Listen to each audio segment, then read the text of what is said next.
Drought and a drying climate is a reality we're all having to deal with. So it makes sense to make the most of whatever water we have. For many of us, the idea of greywater reuse became topical during the millennium drought. And with so much of the country facing water shortages once again, it's a good time to revisit how we can make the most of greywater.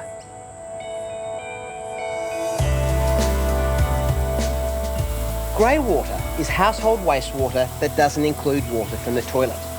Kitchen sink and dishwasher water should also be avoided, as it contains food scraps and grease.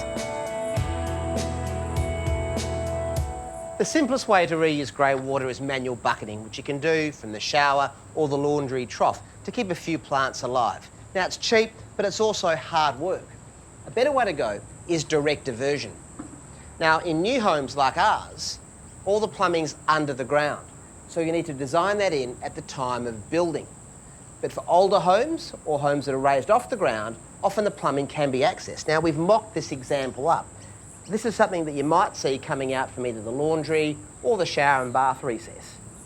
This is a job for a plumber. They'd cut into this and install one of these. This is an approved direct diversion valve, and the plumber would install that.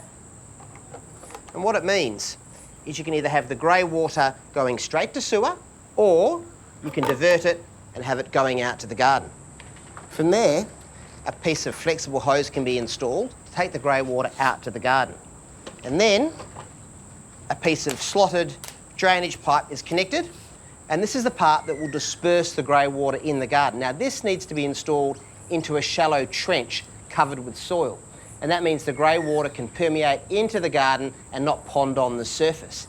Now, the length of this slotted ag pipe and the size of the drainage trench needs to be sized up in accordance with local guidelines, and that's to make sure that it can actually take the estimated volume of greywater generated suited to your local soil type. That's important to make sure that greywater doesn't back up and also can disperse properly without ponding. That system will set you back about $100 in materials plus the time of a plumber. One of the drawbacks of a trench system, though, is that it only distributes the greywater in a pretty limited area. You're not really making the most of it. So the next step along is something like this. This has a surge tank to temporarily hold the greywater as it's coming from the house. Also, it has a filter. You can see, there you go. And this is to catch any coarse material in the greywater. And there's also a pump in the bottom of that sump. And what happens is the greywater comes in, it goes through the filter, wells up, the pump picks up this water in there, and it's pumped out to the garden. This unit has its own diversion valve inside and an overflow point. In the event of malfunction of the pump, the greywater will automatically overflow to sewer. Now, that'll cost you around $1,000, and it's suited to a single stream of greywater like shower and bath or laundry. And you can see by the size of the pipe, it's for those small flows of greywater. This one, consider it the big brother. This is a whole of house system, and the principle of operation is very similar. There's a filter, there's a pump, and the beauty of these pump systems is it means you can actually pressurise the water and send it out to the garden and run it through drip line to really get a much broader dispersion of that water.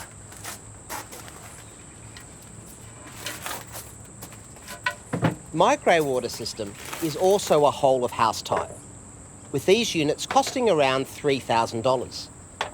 They both have self-flushing filters, which greatly reduces maintenance.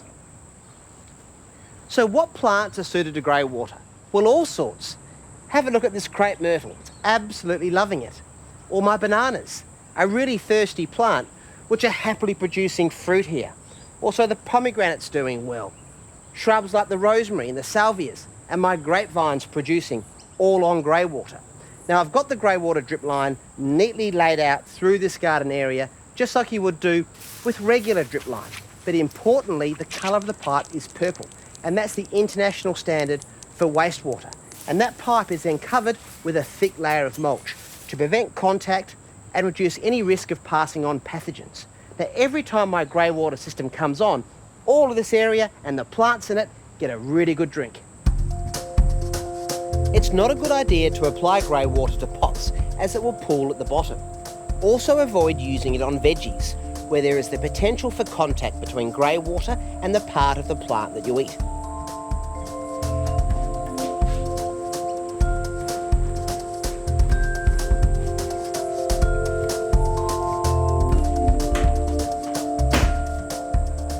It's also important to be mindful of the cleaning and personal care products you use.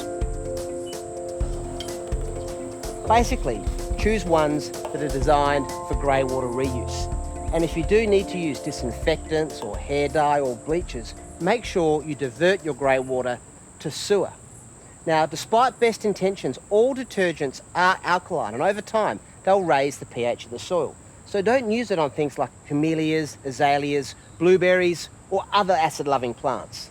I find, even with my citrus, that after a period, it starts to show up symptoms of chlorosis, that is a yellowing of the leaves, because the pH of the soil means the plants have a hard time getting all the trace elements they need. So I fix this quite simply with a regular application of liquid trace elements as a foliar feed, which I apply about every 6 weeks during periods of heavy greywater use, and I find the plants respond beautifully. Regularly composting and adding mulch will maintain good soil health and will also buffer against an increase of pH. Switch off your greywater system during rainy periods to rest the soil and also flush out any accumulated salts. As you can see, there's a fair bit to greywater reuse if you want to do it efficiently and responsibly. But if you're short of water, I reckon it's well worth it.